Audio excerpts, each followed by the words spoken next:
rise in body or spirit and join us in singing I'm on My Way. It's hymn number 116 in the gray hymnal. The words are on the screen. I'm on my way to the freedom land. I'm on my way to the freedom land. I'm on my way to the freedom land. I'm on my way, great God, I'm on my way. I asked my sister, come and go with me. I asked my sister, come and go with me. I asked my sister, come and go with me. I'm on my way, great God, I'm on my way. I asked my brother, come and go with me. I asked my brother, come and go with me. I asked my brother, come and go with me. I'm on my way, great God, I'm on my way. If they say no, I'll go anyhow. If they say no, I'll go anyhow. If they say no, I'll go anyhow. I'm on my way, great God, I'm on my way. I'm on my way, I'm on my way, and I won't turn back. I'm on my way, and I won't turn back. I'm on my way, and I won't turn back. I'm on my way, great God, I'm on my way.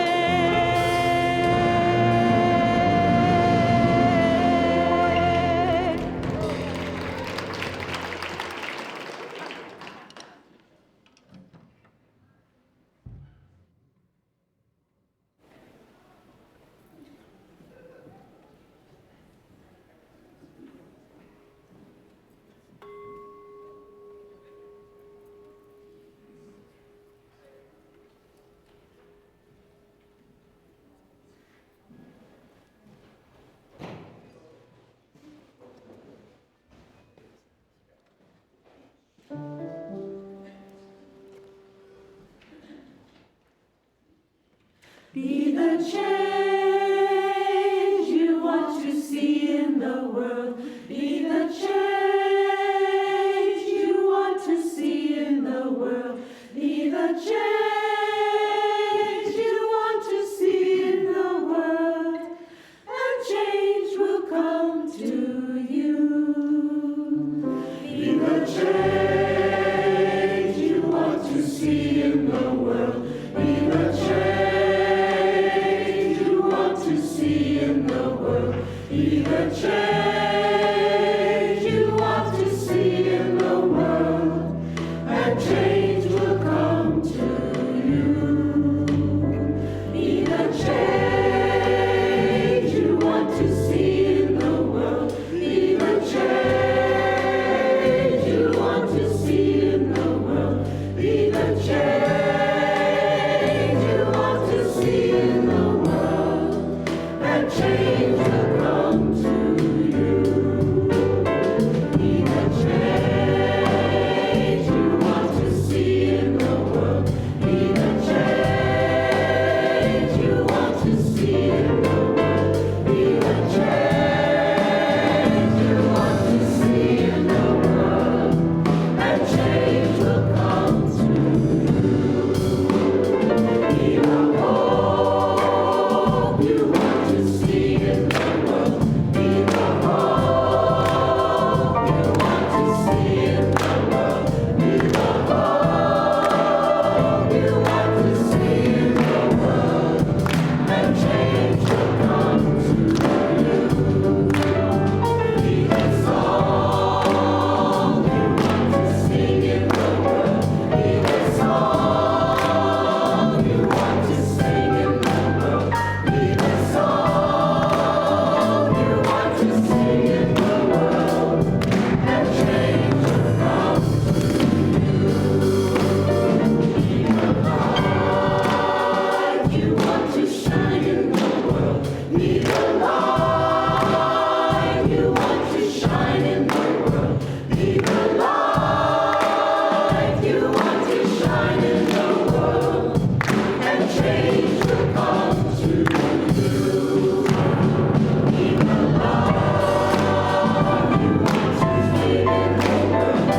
Each day we go about our business, walking past each other, catching each other's eyes or not, about to speak or speaking. All about us is noise. All about us is noise and bramble, thorn and din, each one of our ancestors on our tongues. Someone is stitching up a hem, darning a hole in a uniform, patching a tire, repairing the things in need of repair. Someone is trying to make music somewhere, with a pair of wooden spoons on an oil drum, with cello, boombox, harmonica, voice. A woman and her son wait for the bus. A farmer considers the changing sky. A teacher says, "Take out your pencils. Begin." We encounter each other in words, words spiny or smooth, whispered or declaimed, words to consider, reconsider. We cross dirt roads and highways that mark the will of someone and then others who said, "I need to see what's on the other side." I know there's something better down the road. We need to find a place where we are safe. We walk into that which we cannot yet see. Say it plain, that many have died for this day. Sing the names of the dead who brought us here, who laid the train tracks, raised the bridges, picked the cotton and the lettuce, built brick by brick the glittering edifices they would then keep clean and work inside of. Praise song for struggle, praise song for the day, praise song for every hand-lettered sign, the figuring it out at kitchen tables. Some live by love thy neighbor as thyself, others by first do no harm or take no more than you need. What if the mightiest word is love? Love, beyond the marital, familial, national, love that casts a whiting pool of light, love with no need to preempt grievance. In today's sharp sparkle, this winter air, anything can be made, any sentence begun, on the brink, on the brim, on the cusp. Praise song for walking toward that light. May the flame of our chalice this morning remind us, as Bell Hooks has said, the light of love is always in us. It is always present, waiting for the spark to ignite, waiting for the heart to awaken. Amen. Welcome, welcome to the Eno River Unitarian Universalist Fellowship, or ERUUF, as we like to say. My name is Reverend Jacqueline Brett. I'm the lead minister here, and whoever you are, wherever you come from, whatever your race, your gender identities, whomever you love, and wherever you are on your spiritual journey or in your search for truth, for meaning, for liberation, know that you are welcome here in beloved community. And there are lots of people coming in right now, so if you would scooch in or let people know there's room next to you, that would be a wonderful thing. If you need a seat, there's some raised hands where you can find a seat.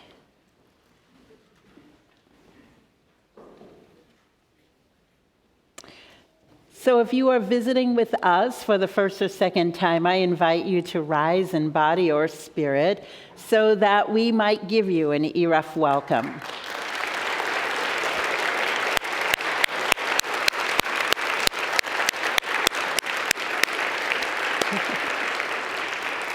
Welcome. We are so glad to know that you have chosen to spend this Sunday morning, this frosty, still chilly Sunday morning with us. And if you come in subsequent Sundays, we invite you, if you have not yet been, to the Inquirers class for visitors and newcomers. It takes place at 10 a.m., both online and in the building next door prior to this service. So we invite you to come to that class. There is childcare if you have children with you. And speaking of which, if you do have children with you today and you're visiting, know that your children are welcome to join our Children for Religious Exploration. Just follow the crowd out after this time for all ages, and you'll be directed where to go and where to send your children. Now would be a great time to turn off or down any devices that you might have. Turn them to worship mode. And we are really pleased to have with us a very special guest this morning, the North Carolina Poet Laureate, who is also going to be our artist in residence for this spring. That is Jaki Shelton Greene. And join me in welcoming Jaki.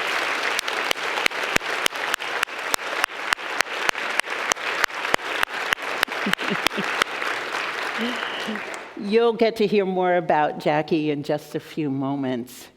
For now, let us center ourselves into this time and this space. Just come present to this eternal now. And let's all take a deep breath in and let it out.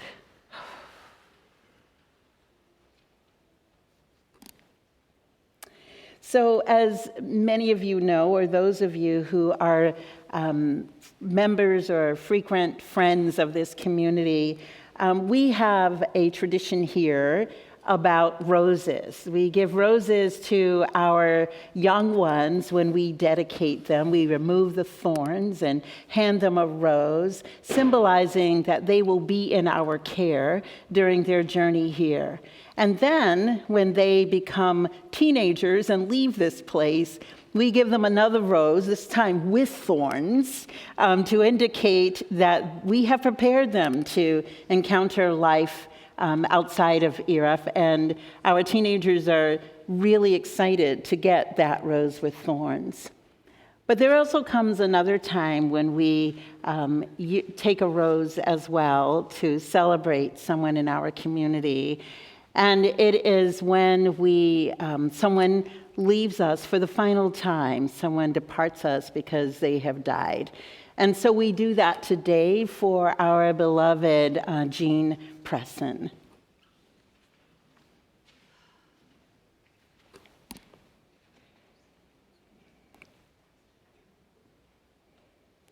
So Jean joined ERUUF 20 years ago with his wife, Gerda.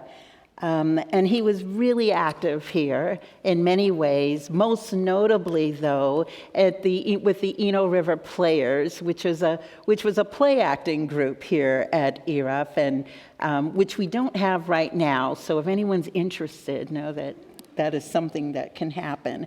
But Jean and even Gerda were instrumental in that group, and he played a big part in it. He was also a woodworker. I have candlesticks to this day that Jean made, and he also made the cup, the wooden chalice cup that we use for our Kwanzaa services. And he really meant a lot to so many and contributed in so many small ways and large ways that had large meaning. Jean Morgan Presson was a beloved husband, father, brother, and friend, and he passed away peacefully on January 9th of this year. There was a service scheduled for Jean about a week or so ago, during which we had a snowstorm, and so it was canceled. But when we receive a date for when that will be rescheduled, we will let you know. The service is not here. It is at Crowsdale, where he and Gerda both live. So we will let you know when that takes place. But for now, we light a candle symbolizing the light that is Jean's life. And we float the petals of a rose this time on the waters that symbolize his life.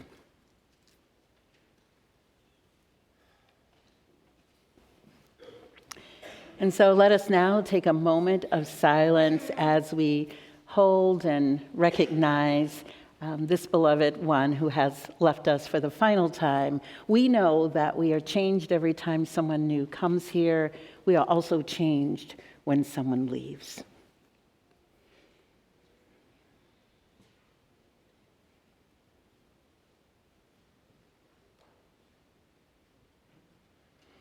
Amen, Ashe, and blessed be.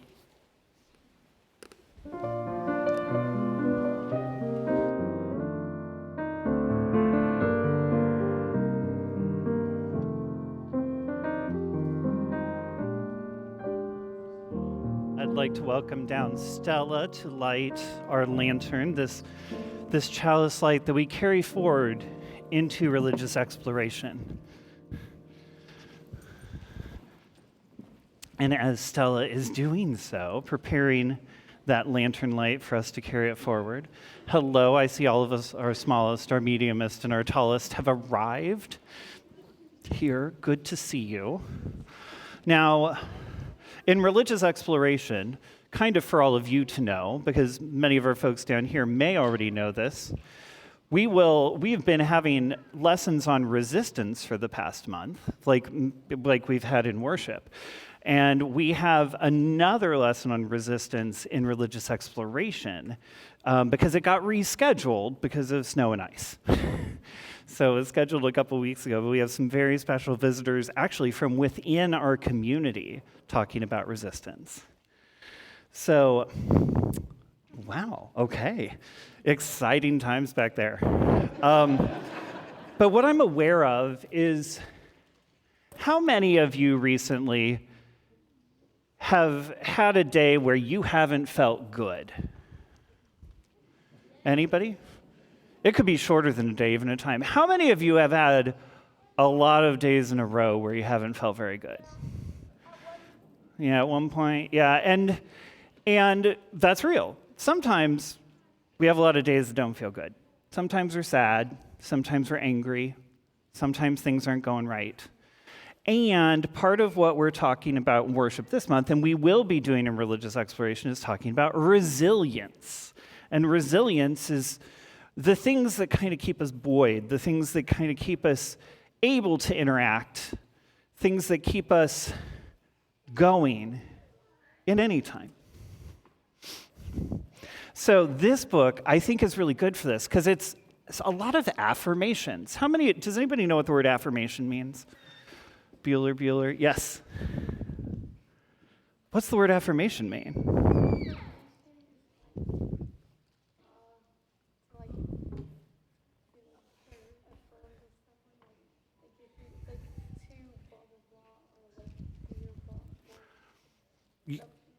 You say it to somebody, you affirm somebody. So what does the word affirm mean? What do you think?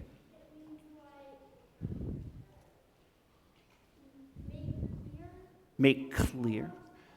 You are making clear something, yes. And it's usually is it usually positive or negative?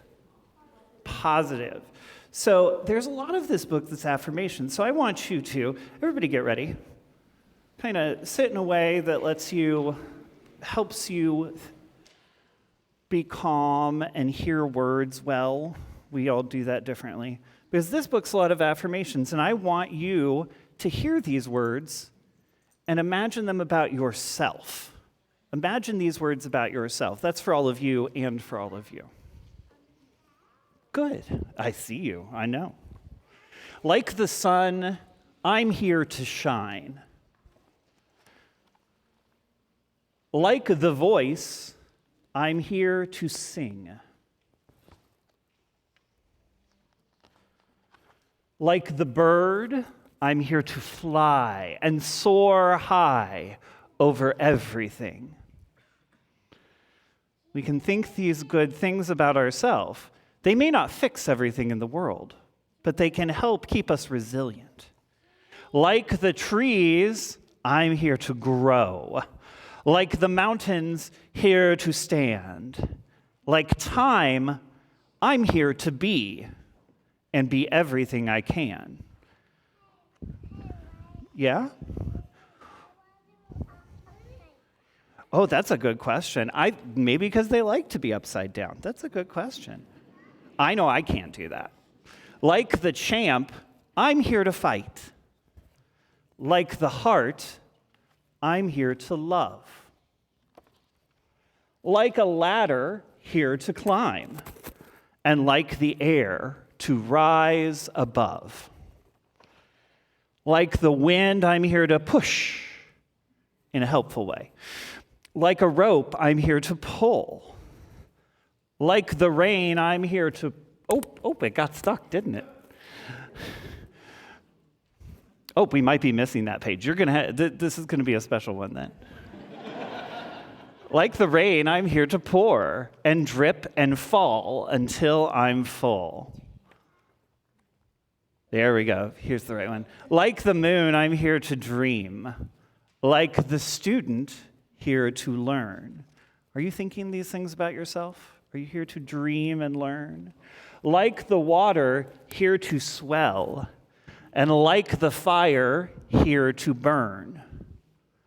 Like the winner, I'm here to win. And if I don't, get up again. I know that I may sometimes cry, but even then, I'm here to try. I'm not meant to be like you, and you're not meant to be like me. Sometimes we will get along, and sometimes we will disagree. That is certainly true, even in community and relationship. And then what do? That's part of where covenant comes in. Anyway, another story. I know that we don't look the same, our skin, our eyes, our hair, our frame, but that does not dictate our worth. We both have places here on earth. And in the end, we are right here to live a life of love, not fear. To help each other when it's rough. To say together, anybody know the last line? I am enough. Can everybody say with me, I am enough.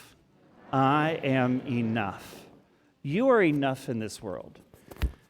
Now, we are enough. And also, we get to be lifelong learners. And we get to continue to grow. We don't stay the same.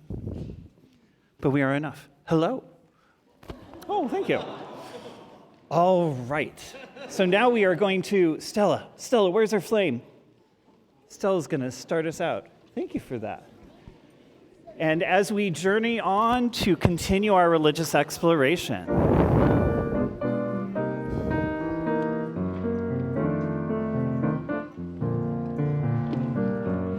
Peace, salam, shalom. Peace, salam, shalom. Peace, salam, shalom. Peace, salam, shalom. Peace, salam, shalom.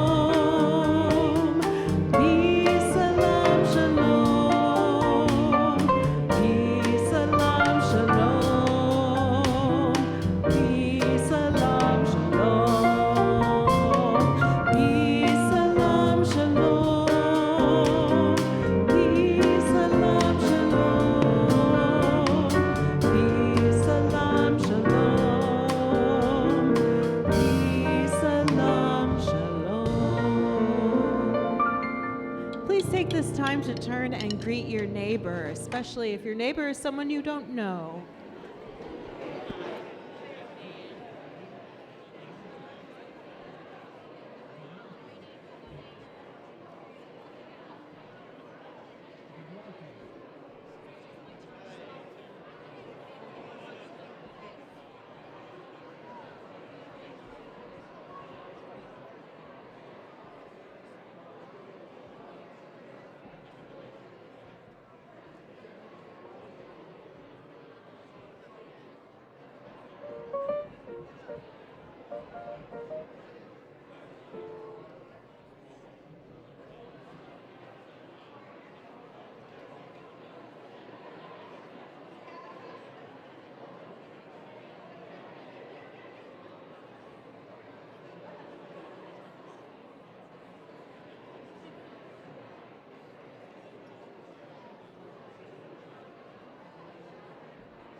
Good morning. I'm Cindy Kuhn, and I'm here today to invite you to join the celebration of ERUUF's birthday, which we are calling Building Beloved Community for 60 Years. I am honored to do so. My husband and I came in the mid-90s to find religious education for our kids, and we knew we had found our people and our place of worship. ERUUF had begun long before this. It was started by a group of idealistic people who were committed to freedom to worship without dogma, to welcome people reared in many different faith traditions or none, and to contribute to the communities around us. In early days, ERUUF had lay-led worship, religious education for children, and governance. As they grew, they added a minister, first part-time, then full-time, and then wonderful staff who continue to help us today. Building during those years came to mean a literal building to worship in, because we migrated from place to place to accommodate our growing community. Finally, the building took shape at our current location, which includes the original worship space where we get our coffee, a religious education building, and more recently, this beautiful sanctuary. We have been blessed by inspiring leaders who shared their wisdom, lived their UU principles, and provided an inspiring example of how to live. Some of these will be joining the celebration. ERUUF has continually evolved and engaged with the wider world. From our beginning, we have tried to learn more about racism and to practice racial equity and inclusion. We became a welcoming congregation for the queer community many years ago. We are proud to be a polling place for free and fair elections. And we cherish and celebrate our Mother Earth as a green sanctuary accredited by the UUA. It is no surprise, then, that ERUUF has become one of the largest UU communities in the country. Our terrific leaders and staff and thoughtful and generous members have helped us to continually expand this mission. So we have a lot to celebrate. We want to spend the next few months celebrating this history and every member of our community, from the founders to those who just joined. So let's begin to think about what we can achieve in the next 60 years. To get us started, Lily will now provide the beginning of the list of celebrations that will happen in the next few months. I'm pleased to be part of the planning team for the 60th anniversary celebration, along with Cindy, our team lead, Arco Williams, and Holly McKinney. We're working with Reverend Daniel, Reverend Jacqueline, and others to plan events for this special occasion. Let me give you a brief overview of what will happen between now and the middle of April. During February and March, there will be numerous opportunities for us to reflect, remember, and learn more about ERUUF's 60-year journey of building beloved community. For example, yesterday's spiritual practices retreat focused on the theme, Living Beloved Community.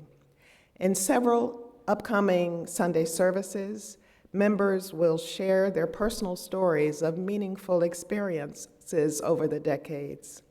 And then slideshows during fellowship, during coffee hour, and other presentations will provide opportunities to reflect on and learn about ERUUF's history. There will be artistic and other types of celebratory events as well. On March 28th, our artist in residence, Jaki, Shelton Greene, will lead a poetry workshop. Then on the evening of Saturday, April 11th, there'll be a celebratory Dance the Decades event for the whole congregation, where we will dance to the music of each decade since ERUUF was founded. The culmination of this celebration occurs during the weekend of April 18th and 19th. There will be a gala on Saturday evening, which will feature a concert by the fabulous UU singer-songwriter, Melanie DeMore. Yeah, she's been here before and we love her. There will also be a special activity for children and dinner for everyone. We're very pleased that our former lead minister, Reverend Arvid Straube, will come to be part of this celebration. On the Wednesday before that weekend, he will give one of his typical Wednesday evening classes here for those of you who would like to experience that. And then we're very happy that both Reverend Straube and Reverend Deb Kayer will participate in the anniversary worship service on Sunday, April 19th. And music will be provided by Melanie DeMoore and the anniversary choir. So whether you have been part of the congregation for 60 years, 60 minutes, or somewhere in between, we hope that you will join this joyous, multi-generational celebration. We'll keep you posted about these events in the weeks to come. Thank you.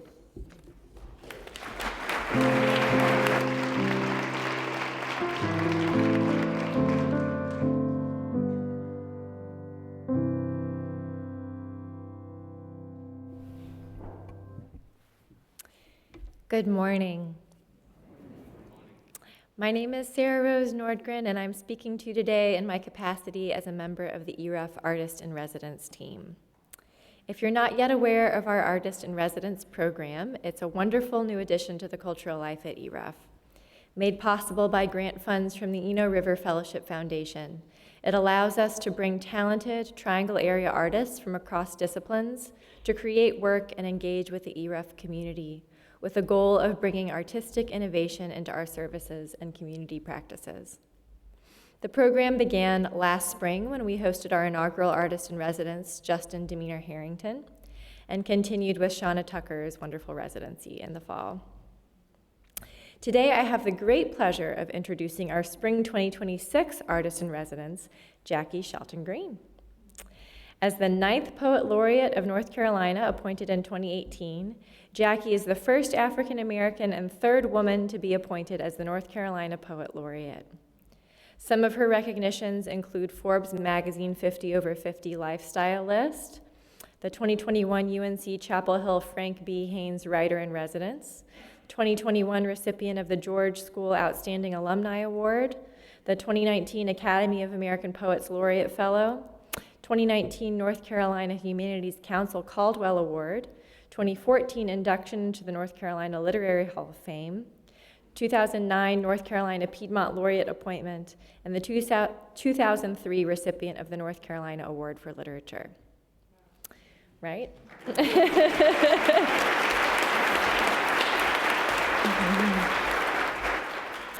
Greene is the author of 10 poetry collections, including 2005's Breath of the Song, new and selected poems, as well as the 2 poetry albums, The River Speaks of Thirst on LP and CD, and I Want to Undie You on CD, most of which, the books and the albums, are available for sale in the Fellowship Hall during coffee hour after service, and Jaki is willing to sign books for people as well. She has been involved with numerous public art collaborations, and her poetry has been commissioned, performed, choreographed, and translated into symphonies, film, and paintings by visual artists, dance companies, and musicians. Greene recently retired as professor of documentary poetry at Duke University Center for Documentary Studies. She is the owner of Sister Write, providing writing retreats for women writers across the U.S. and abroad, and serves as poetry editor for Walter Magazine.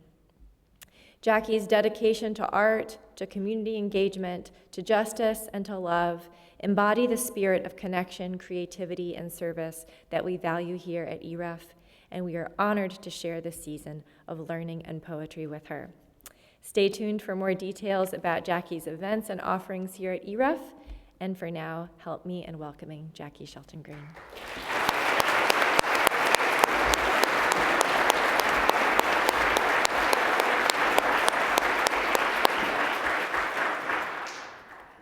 Thank you for this warm embrace of welcome as a 2026 Artist in Residence. For many years, different occasions have delivered me to your sacred spaces. I am grateful and very honored to be in community with you today and in the upcoming months. I look forward to sharing my art with you and experiencing mutual possibilities for sharing, learning, and creating together. I believe that creativity is medicine, and an effective way to dispense that medicine is through collaboration. I also look forward to sharing in future gatherings how creativity launches me and you into deeper disciplines of awareness, waiting, prayer, grace, generosity, gratitude, and praise. Many of my life's questions have been answered through the prism of art. I am grateful for the opportunity to build community with your faith community, a faith community that opens all of us up to the possibilities of a deeper dive into the creative process, pondering what is my art versus what is my craft, what has been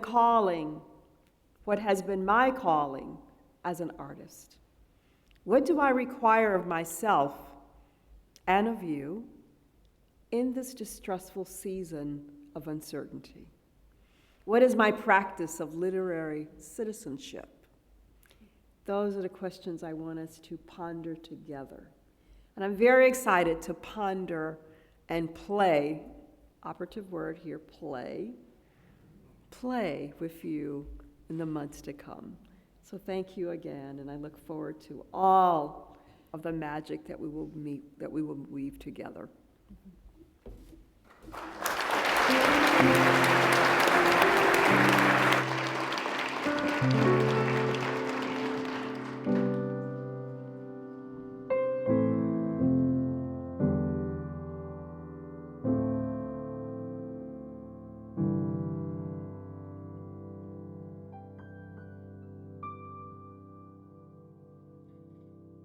Please join me now in the spirit of meditation and prayer.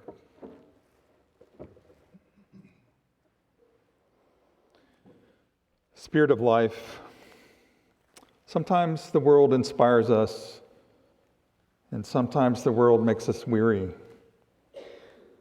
This morning we lift up prayers for resilience and courage. Resilience in the face of the ongoing suppression of human rights around the globe. Courage to face the challenges before us with compassion.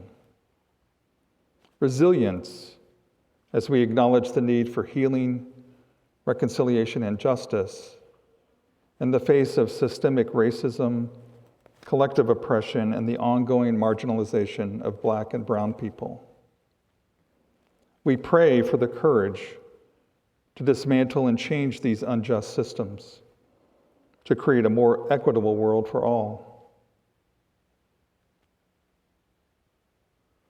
Each week, we also hold in our hearts joys and concerns. Today, we hold in our hearts Barbara Mezzo and her grief as she mourns the death of her brother, Alex. We hold in our hearts Anne Verdine Jones as she faces health issues at this time.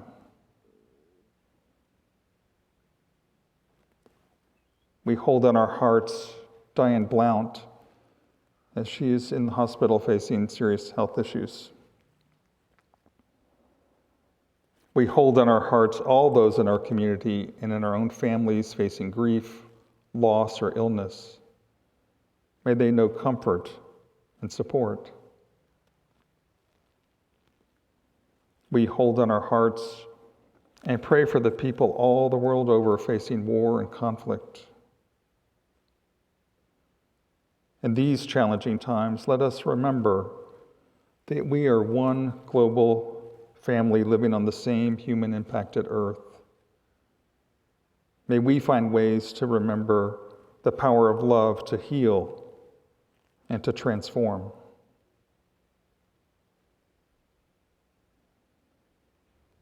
Let us also take a moment to lift up the joys and successes that lay before us in life.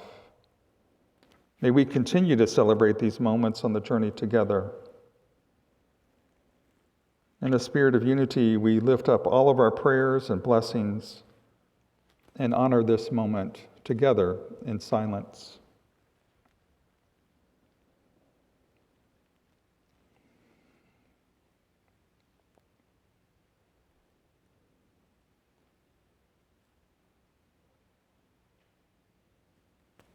Amen.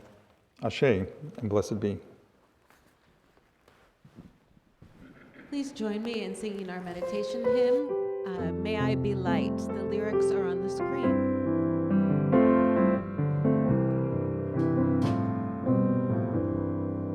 May I be light in you. May you be light in me. Into our hearts, into our souls, let love abide. May I be love in you.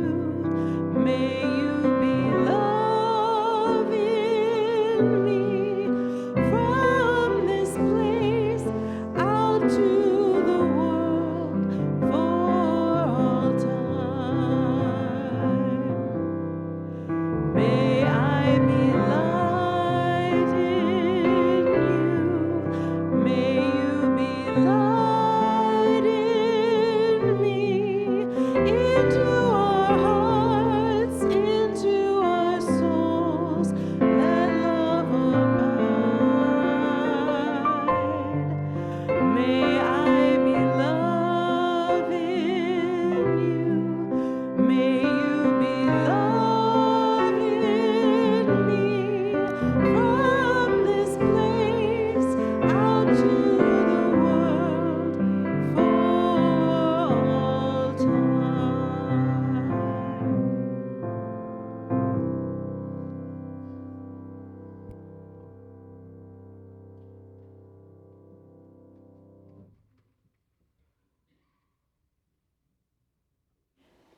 So this month of February, we shift our focus from a theme of resistance to that of resilience, which is greatly needed if we are to sustain those acts of resistance that are so necessary in these times of challenge and what some might call downright evil. It is also notable, as Cindy and Lily described, that we are celebrating 60 years of building beloved community this year. And though plans are well underway for a big anniversary celebration in April, it's important to know what we're celebrating and what it all means. The reality is that the 42 people of ERUUF who signed the charter establishing this congregation were not consciously deciding to build beloved community. Moved by the death of the UU minister, the Reverend James Reeb, who died as a result of the beating he suffered in Selma while marching with his friend, Reverend Martin Luther King Jr., on what has become known as Bloody Sunday during the Civil Rights Movement. The people who initially set out to create this fellowship were motivated by his death to create a place where progressive people of faith in this area, in the South, might freely gather. The group not only grew in number, but also evolved in its thinking over time. And so here we are today, celebrating and inviting folks to join us in beloved community. But what exactly do we mean by beloved community? This is important for us to know. The report of the DEI consultants that ERUUF's board hired last year mentioned that the people they interviewed often spoke of beloved community, but there wasn't a clear sense that everyone had a consistent definition of what was meant by the term. And it's important that we are clear about this because we say this is what we've been building and invite others to join us in building it. But we don't want our actions of building to go sideways in some other direction. The phrase beloved community was first used by philosopher and theologian Josiah Royce in the early 20th century. Royce was a founder of the U.S. Fellowship of Reconciliation in 1915, an interfaith and interracial peace and justice organization focused on nonviolent alternatives to conflict and on racial justice here in this country. The organization, which still exists today, has had a remarkable group of members who I could spend an entire service talking about. But as an example, among other things, they established the American Civil Liberties Union. Also, many leaders in the civil rights movement were members of FOR, including the Reverend Dr. Martin Luther King. And it was Dr. King who popularized the term beloved community in his speeches and articles during the 1950s and 60s. King's vision of beloved community was that with intention, a critical mass of people who were dedicated to the principles of nonviolence and the well-being of all people around the world could create a global movement where individuals, communities, institutions, and governments refuse to tolerate poverty, homelessness, hunger, and any form of oppression or prejudice. King fully believed this vision to be both practical and achievable. It is, in essence, a social ideal in which every person's dignity is honored, basic needs are met, and conflicts are addressed through nonviolent means. A vision where justice, equity, and love guide how we relate to one another. Sound familiar? And because beloved community is about a global vision, it is not thought of as this beloved community or that beloved community. The focus is more on beloved community as a verb in the values held and the actions taken to realize them. In 2018, then UUA President, the Reverend Susan Frederick Gray, listed specific actions of beloved community, defining it as a community that practices a radically inclusive and compassionate, anti-racist, anti-oppressive, multicultural, multi-generational faith within, and then acts powerfully in partnership and solidarity for justice and liberation beyond. Perhaps it is now clearer that our UU values of generosity, justice, equity, pluralism, interdependence, transformation, and love align with the vision of beloved community. And to say we have taken up the building of beloved community for 60 years, which I do believe to be accurate, even if our forebears did not use that specific language, to say we've taken it up means we hold a profound vision. Not only for ourselves and all who we welcome here at ERUUF, but we consciously hold that vision for the entire world beyond our walls, including our planet. As we well know, both history and our world today has given us ample evidence that to pursue these values, to make them real in the world, requires our steadfast commitment and, perhaps even more importantly, our resilience, our capacity to withstand, adapt, and grow in the midst of and after change, and especially after harm has occurred. And it is needed of us on both a personal and collective level, as we personally might experience grief, illness, or loss, in our everyday weariness, the ability to get back up and get going again. And collectively, when communities face violence or oppression of any sort, racism, the climate crisis, and anything that is a real threat to a person's well-being. Resilience, though, is not about the stoic suppression of our feelings about what has occurred or is occurring, nor is it a demand that individuals alone absorb all the harm, especially systemic harms. In his book, My Grandmother's Hands, trauma specialist Resmaa Menakem writes, resilience isn't just about responding to or getting through a difficult experience. It's a way for our body to access possibility and coherence regardless of the circumstance. When we are unable to be resilient, it is most often because our inner cup is empty. It is not filled with the inner or outer resources we need to make it through. Resilience, unfortunately, is most often demanded of the most marginalized people and needs to be supported by collective care and structural change.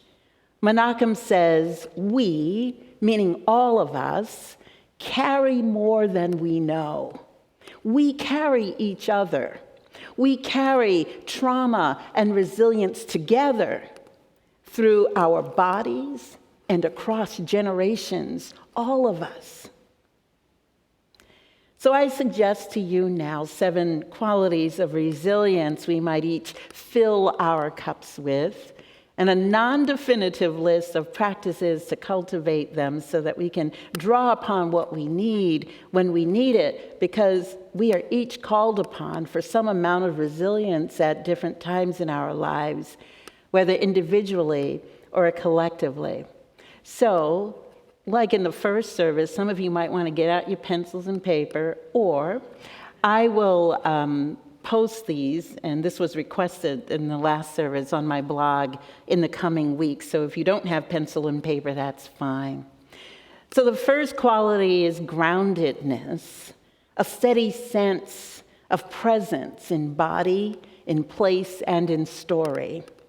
The practice might be each morning to silently name one body anchor, such as your feet, your hands, your voice, your breath, one favorite place that anchors you, and one story anchor. For example, I belong to or I believe.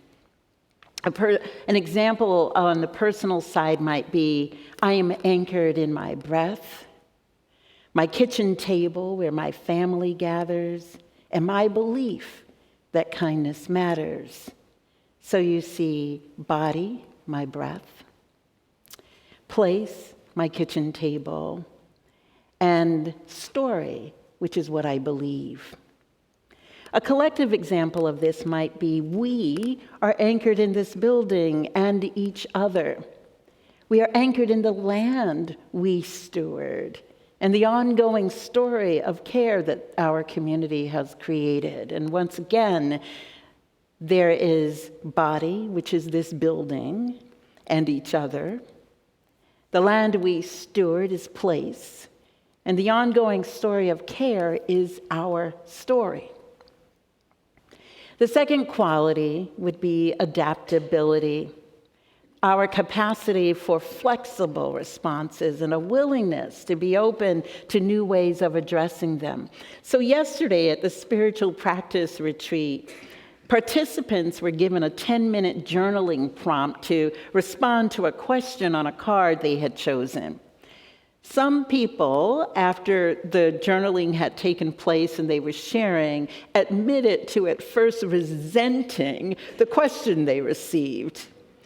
But as they committed to the practice, most people discovered that new and helpful thoughts emerged about how they might respond. Any of us can engage in such a journaling exercise by asking ourselves, when facing a challenging situation, what new response can I try next time this shows up? Or maybe even this time. The third quality is persistence, and I believe this is a real important one. It's our sustained commitment despite setbacks. Being in community with someone you can speak with regularly is helpful for this one, and it doesn't need to be a professional, though a professional is always wonderful. But a trusted friend or accountability partner is also quite fine. A practice would be to simply set an intention each day and share it with your accountability partner. I've been doing this for years with an accountability partner, and it is a powerful experience. It's not about gotcha when we don't do the intention or realize the intention. It's just having someone to speak your heart to and what you intend to do and what you most want to do in the world and in your life. And, it also helps when you're saying it aloud and noting that sometimes you're doing it and sometimes you're not. And it's like, what's up with that? And so that's also helpful as well. The fourth quality is creativity. And that is about transforming loss into meaning or possibility. Loss can take place in many ways through death, through loss of health, a job, or a relationship, among so many other things. A practice would be to create a ritual where you write one loss down and reflect upon one seed of possibility. Perhaps that seed might be right within the loss you've experienced, or maybe that seed is in some other area of your life. The thing is that you're balancing loss with possibility, as opposed to allowing one to totally outweigh you down. But it's sort of like that realization that there is good in my life as well. There's possibility in my life as well, despite this loss. A ritual in this area that some people have done is you write it on a piece of paper and then you burn it or you bury the piece of paper. I do that writing. I've not burned or buried any paper myself, but sometimes people find that helpful because you're making it complete. The fifth quality is relationship. And we should all know this one. It's about community, interdependence, and mutual aid. So write down who you are in community with, how you recognize your sense of interdependence, that you don't and cannot go it alone, and who you can connect with to receive or provide care or mutual aid. So practice here is to simply nurture your relationships, asking, how are you? What do you need? How can I help? Or share how you're doing and what you need or how you need help, which is sometimes harder for some of us to do. But remember in this that it's important to know how to give and how to receive. Imbalance happens when it's only one way or the other. The sixth quality is a boundaried rest. Now, this is the one that I most need. It's to understand and protect your limits so that you can rest and renew yourself. The practice would be, an ideal practice actually would be a full day of rest, a total, complete day when you can rest. But if that's not possible, you might consider a no devices Sabbath for several hours. That in itself can be a great rest for so many of us, to put down the phone, to put down the iPad, the computer, no devices, and just rest. It's amazing when we do that to see how much weight it takes off of us, it removes from us. So that might be something to consider, or set aside time for a nap or a walk. I have a really good friend who takes a nap every single day, and I wish I could do the same. I just can't, but I think I know that she does this nap, and it seems so luxurious and so wonderful. And it's not like an all-day nap. It's like maybe a 20 or 30-minute nap. And it causes me to think, you got 30 minutes for yourself, don't you? But I'll lie down and it takes me a good 15 to stop my mind from moving so that I can rest. But, whatever works for you that allows you to have rest. The final thing, the seventh thing, by no means the final thing is, but this one is really important, and that is moral clarity. Moral clarity. Align your choices with your values, whether they're your UU values or other values that you have. Just make sure that love and justice are included. A practice would simply be, before acting, and this also includes in our speech, pause and ask yourself, is what I'm about to say kind? Is what I'm about to do kind? Does this enlarge life and dignity? If no, then choose something else. So these are only some suggestions for filling your cup before it runs empty. The key here, as you might have noticed, is that two things are primary. First is the willingness for inner reflection. Got to be willing to look inside.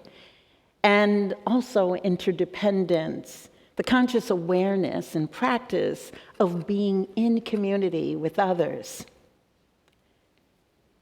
Maya Angelou once said, "I can be changed by what happens to me, but I refuse to be reduced by it." And the poet Gwendolyn Brooks said, "We are each other's harvest, we are each other's business, we are each other's magnitude and bond." May we, dear friends, be inevitably changed, but never reduced. May our cups be filled as we care for one another and this world in beloved community. Amen, Ashe, and may it be so.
So we all know that it is a collective effort to build beloved community. It takes our time, it takes our talent, our imagination, our treasure, and also our courage and creativity. As the greeters come forward to collect this morning's offering, if you do not have something to place into the collection pouch, know that you can point your device at this QR code on the screen, and it will take you directly to our giving portal.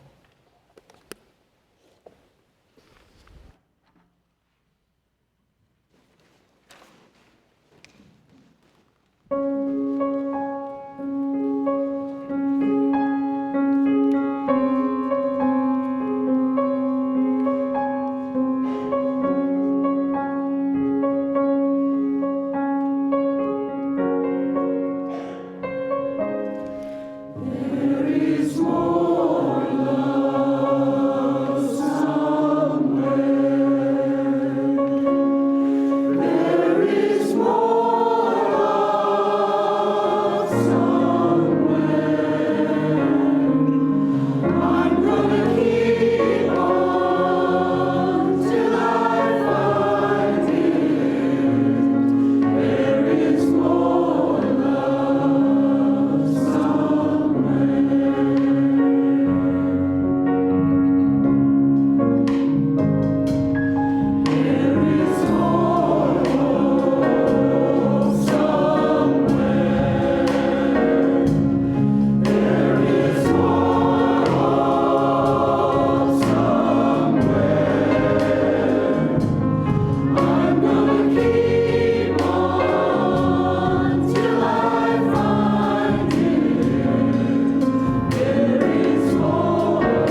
Beautiful. We give thanks for all the gifts of our beloved community, all the gifts of beloved community, especially the gift of music and the gift of you and this being together. Please rise in body or spirit and join us in singing hymn number 162, Gonna Lay Down My Sword and Shield. Lyrics are on the screen. Lay down my sword and shield, down by the riverside, down by the riverside, down by the riverside. Gonna lay down my sword and shield, down by the riverside. Study war no more. I ain't gonna study war. Ain't gonna study war no more. Ain't gonna study war no more.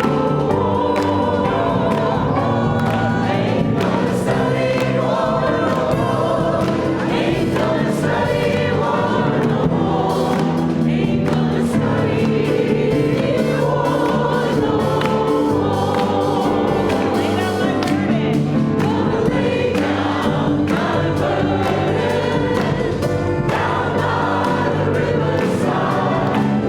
Down by the riverside. Down by the riverside. Gonna lay down my burden. Down by the riverside. Study war no more. Ain't gonna study war no more.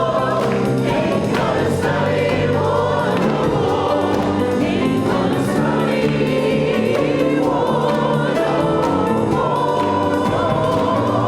Ain't gonna study war no more. Ain't gonna study war no more. Ain't gonna study war no more. Gonna shake hands around the world, down by the riverside. Everywhere I go, everywhere I go, gonna shake hands around the world. Everywhere I go, study war no more. Ain't gonna study war no more. Ain't gonna study war no more. Ain't gonna study war no more. Ain't gonna study war no more. Ain't gonna study war no more. Ain't gonna study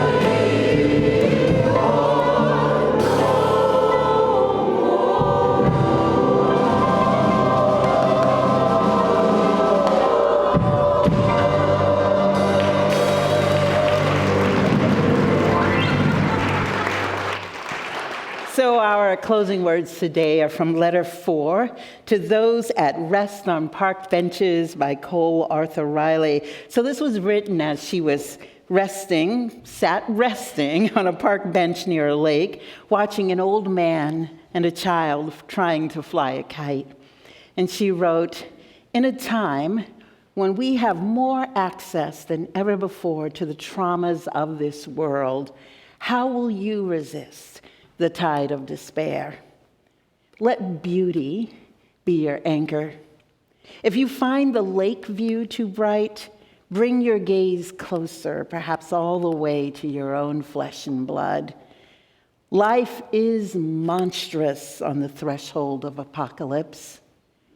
The practice of beholding this fidelity to beauty in all things, I've come to believe, is no small form of salvation.